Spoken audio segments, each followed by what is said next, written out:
Hello.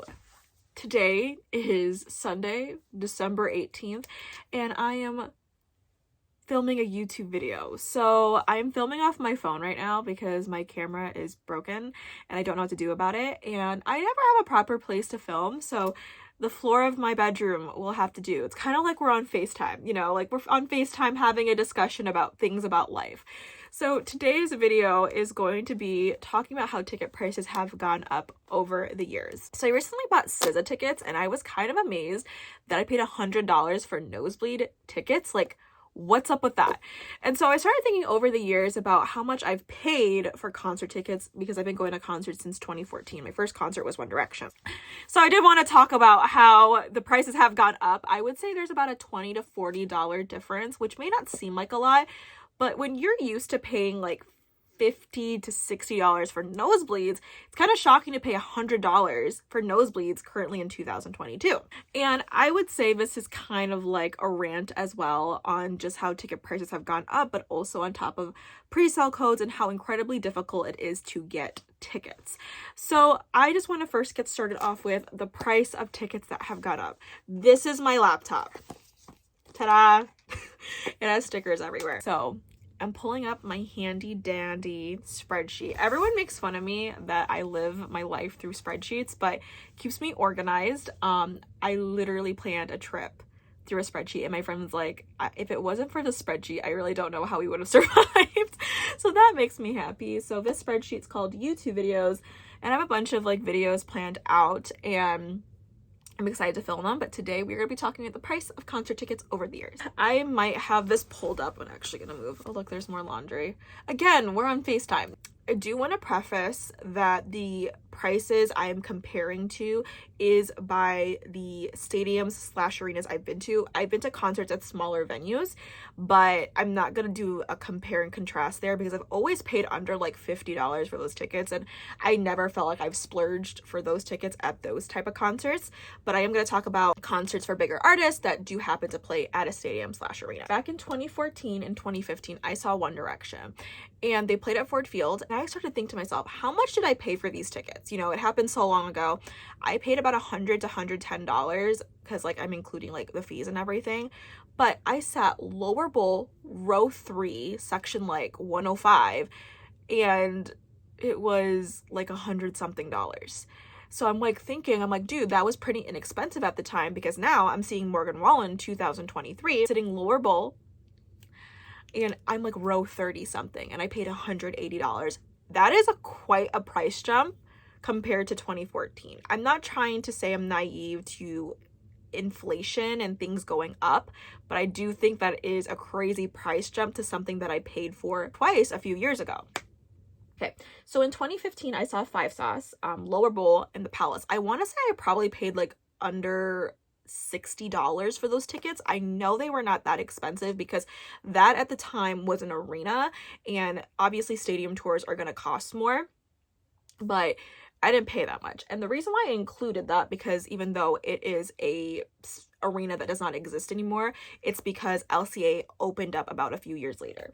So I want to say LCA actually opened up in 2017. I don't know if that's accurate, but I know Joe Louis Arena officially closed down, I want to say in 2016, early 2017. So in 2017, I saw Ed Sheeran, and this was the first concert I went to at Little Caesars Arena. And so I paid for lower bowl, and it was $114. I felt like it was in a fair price range. I was sitting lower bowl and I had really good seats. And then so in 2018, I saw Ed Sheeran again, except I sat in nosebleeds and I paid $51. I did not know those tickets were so cheap at the time. I like looked back at my receipts. I was looking through like everything I purchased over the years, and I was like, I only paid $51 for this concert. So at the time, I was very I don't want to sit in nosebleeds. I want to sit lower bowl. When I tried getting tickets for the Jonas Brothers and Shawn Mendes, when I tried getting a similar section that I got back in 2017 when I saw Ed Sheeran, those tickets were up to like $120, $160. And I was like, oh my God, I'm not used to paying that much for tickets. So I just was like, okay, I'm opting out and I'm just going to settle for nosebleeds, because at the end of the day, I enjoy music from wherever I'm sitting. So I was like, okay, I'll just get nosebleed seats. So For Shawn Mendes, I paid $65, and then for the Jonas Brothers, I paid $76. It's kind of weird because if now thinking about it, like Ed Sheeran in 2018 was a stadium tour. He played at Ford Field, and I only paid $51 for nosebleeds, so I'm confused by that. And now you can tell there's a little bit of a price difference, and I'm thinking, yes, the prices have gone up because Little Caesars Arena is a new arena. Again, I don't know the business aspects of cost, the arenas, or anything like that. So in 2022, I ended up seeing Justin Bieber. I have a whole debacle with this Justin Bieber tickets. So long story short, I bought tickets for the Changes tour in like 2019, I think, or early 2020. I really can't remember when those tickets went on sale, but I ended up getting those tickets. He was originally playing at Ford Field, then they ended up switching it to Little Caesars Arena. Again, the price originally that I paid for was like $70. I think when I looked it up, it was like $68.50, but we're rounding here. And which isn't bad. Like, again, I paid for nosebleed tickets. Again, it was basically the same price I was paying for Shawn Mendes and the Jonas Brothers. I wasn't bothered by it. So I had those Justin Bieber concert tickets for Changes. COVID hits, and then obviously concerts are rescheduled. And at the time, I literally had no money. I was like, I need a refund because I don't know if concerts are going to happen in 2021, 2022. Like, who knows how long it's going to be until we get to experience another concert. So I ended up refunding my tickets, and then I was having FOMO because he officially announced he was going back on tour again. And I was like, oh my God, I need to see Justin Bieber, because there was something in my heart where I was like, I need to see him. And so I ended up just buying another ticket, and I ended up paying resale value. It was like $120. Yes, I know if I just kept those tickets, I would have been fine. So I ended up losing money over those concert tickets, but so I don't fault the price for this specific concert. Again, I sat in nosebleeds, but it was $120 resale. Not too bad because I knew I was not going to get face value. I don't know if I mentioned this to you guys. Every ticket I've gotten except for Justin Bieber has been face value. So I should mention that. Okay. Continuing on, in the year of 2022, I went to Billie Eilish and Kendrick Lamar. Billie I paid $70 for, and for Kendrick I paid $80. I think those tickets are still fairly marketed comparing to back in 2019, paid $65 and $76 for Shawn and the Jonas Brothers, but there is a little bit of a price difference by a couple bucks, I would say. I am going to see SZA in 2023. She's playing at Little Caesars Arena. And oh my God, when I bought the tickets, because buying tickets was already difficult within itself, but when I purchased the tickets, I paid $200. And I was like, what the heck? That was in total. So each ticket, because I got 2 tickets, was $100. And I like thought to myself, that is the most I've ever paid for nosebleeds except for Justin Bieber. And I'm like, what the heck?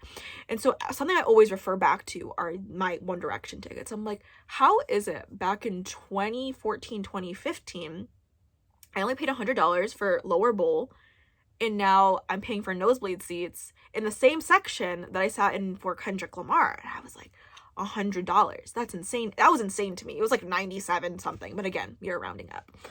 So I accepted it for what it was, but I was just like, what the heck? And that's the most recent concert ticket I've bought. Luke Combs. So I'm seeing him in Ford Field. I should discuss how difficult it was to get tickets. I've never struggled getting tickets before. Never, ever, ever struggled getting tickets. But when I tell you, when pre-sale was happening, it was so difficult to get tickets. And so I got my pre-sale code at 4 o'clock. And I tried going in. The tickets were not available. I couldn't get tickets. I was texting my friend. I'm like, dude, I simply cannot get these tickets. I've never struggled before. And so I tried the following day because their pre-sale was going from 4 o'clock to 10 a.m. the next day. So around 9:30, I logged back into Ticketmaster. Tickets were available for face value, and I'm like, shoot, I better get them now. My idiot butt ends up purchasing 1 ticket because I was so frantic getting the ticket. I was like, guys, I literally bought 1 ticket. So I had to go back in, make sure that seat was still open next to me, and buy another ticket. I mean, it ended up working out, but I was like, what the heck? How did I do that? But anyway, I paid $80 for that ticket. And when I saw Ed Sheeran back in like, what, 2018 for a stadium tour, I paid 51. There's a $30 price difference, clearly. And so it was just like, dang, that's expensive to sit in nosebleeds. I was like, whoa. But that's how I got those tickets. And this next concert that I'm going to, it's in 2023, and I have never paid this much for concert tickets before. I'm seeing Morgan Wallen, and again, I'm sitting lower bowl, not my choice, but I paid $180. And I don't know what to say about that. Like, that is the most I've ever paid for concert tickets ever in my life, because I feel like at some point, sitting in the pit cost up to at least $300. I don't know. I've never had pit before. That's just a dream. I hope one day I'll be able to be in the pit, but still, even I still think about it to this very day. I'm like, I really don't want to be in the pit. I watch too much from my seat to be like, that looks claustrophobic. I can't. But if you like the pit, have at it. I love that for you guys. It's just not for me. Those are the concerts I've been to or I'm going to, and that's what I wanted to talk about. But I also want to talk about how pre-sale codes have been. I don't know what it is about 2023 concerts, but I have never seen great difficulty trying to get tickets. So I've been very lucky to get SZA tickets. I knew a lot of people were struggling, and also this is also based out of your city. So for Luke Combs, again, it was kind of a struggle to get tickets even with a pre-sale code. Morgan Wallen, I signed up for 2 verified pre-sale codes, did not get them. The only reason why I'm seeing Morgan Wallen is because someone bought those tickets for me and I'm going with them.